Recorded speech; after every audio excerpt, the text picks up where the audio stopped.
présents dans cette salle, bonsoir à tous. Ce soir, je voudrais vous raconter l'histoire d'un homme au destin peu ordinaire. Cet homme est né il y a 100 ans. Il était une fois, Il y a 100 ans, bien loin d'ici, là-bas, dans un pays où il paraît qu'on danse plus qu'ici, le Brésil. Ah, moi, pauvre petite Française que je suis, il faut que je vous dise, je connais assez mal ce pays.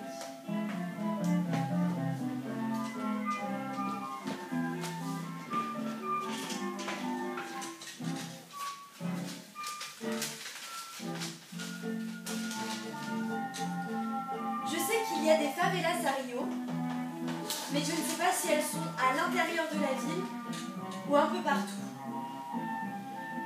Je sais que le Brésil a été une colonie portugaise, mais je ne sais pas quand et comment ils se sont fait décoloniser. Je sais qu'il y a le carnaval.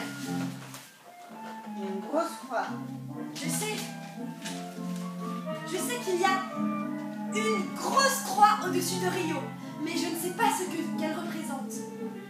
Je connais très mal le théâtre brésilien, mais j'ai toujours eu dans l'idée qu'il était plus incarné et plus libre que le théâtre français.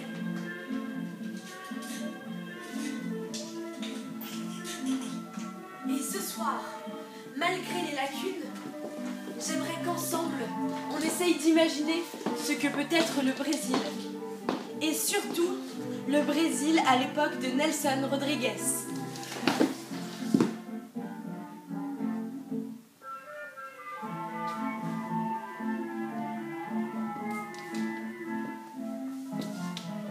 À Recife, Pernambuco, petite ville portuaire située au nord-est de la Corne du Brésil, naissait le 23 août 1912 Nelson Facao Rodrigues, fils de Maria Esther Facao et du journaliste Mario Rodrigues.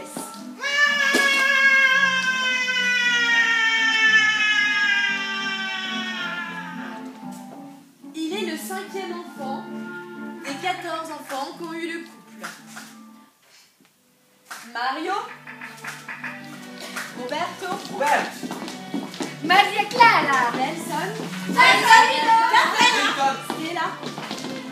Gina, Roberto, Maria Pino, Nelson, Agustina, Gina, Maria Clara, Stella, Maria Clara, Nelson, Roberto, Mario, Livio,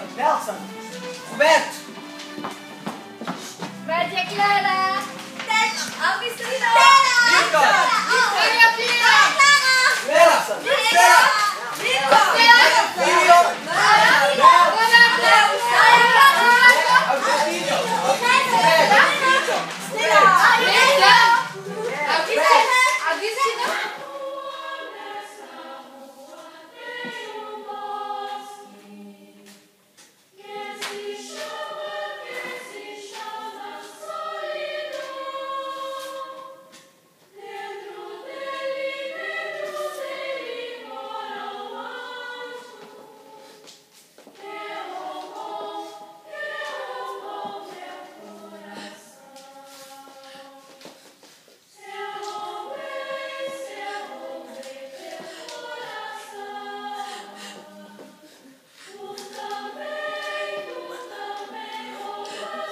C'était la première fois que je voyais mon père pleurer.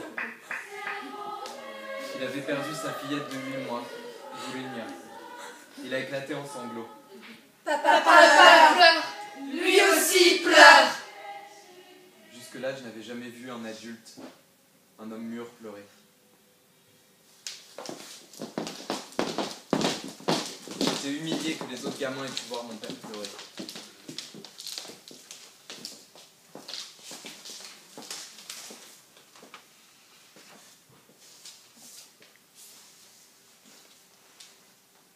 Je trouvais que ma mère était la personne la plus belle au monde. Je trouvais qu'elle était exactement comme toutes ces images de la Vierge Marie que je voyais.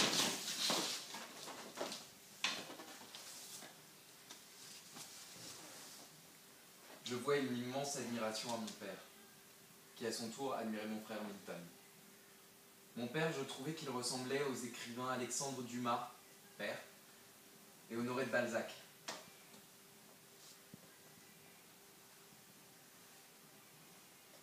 Mon frère Roberto, dès son plus jeune âge, dessinait frénétiquement, comme un forcené, tout ce qu'il voyait.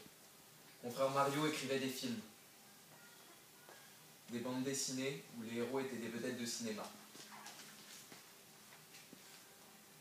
J'étais profondément et mortellement attaché à mon frère Joe. Et j'éprouvais un sentiment très fort pour toute la famille.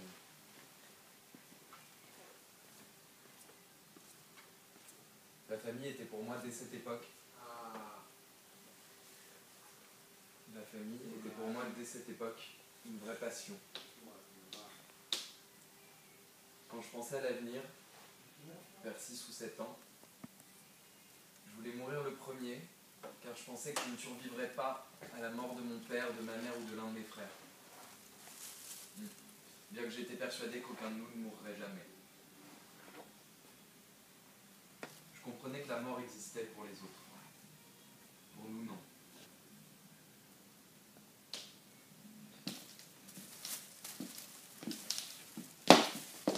« 1916. Mario Rodriguez déménage à Rio de Janeiro. Rivière de janvier. City of Splendor. Quelques mois plus tard, Maria, Esther et ses enfants parcourent 2300 km à bord d'un vapeur Lloyd et arrivent à Rio, ville que le dramaturge ne quittera plus jusqu'à sa mort. Rio de Janeiro est la deuxième plus grande ville du Brésil. Je l'imagine comme une ville sauvage. Vas-y, t'as déjà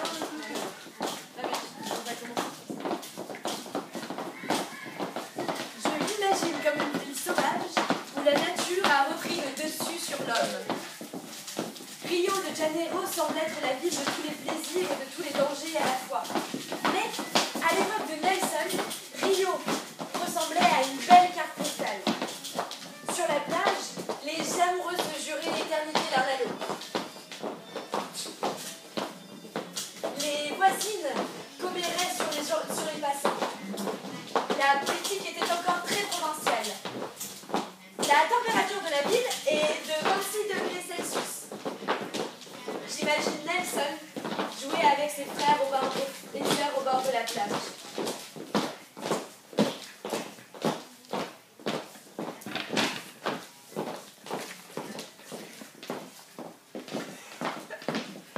J'ai une certaine panique des adolescents à cause de ma propre adolescence.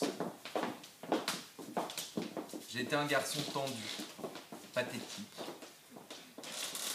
Et je répète, un garçon qui vivait de paroxysme en paroxysme. À l'âge de 6 ou 7 ou 8 ans, je vivais énormément la mort, l'étonnement de la mort. À 6 ans, j'étais beaucoup plus moi-même qu'à 17 ans.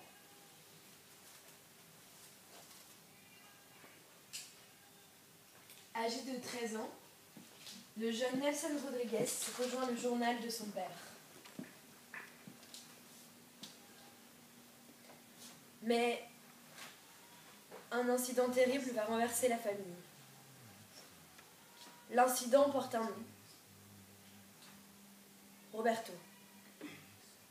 Ok, on va jusque-là, parce que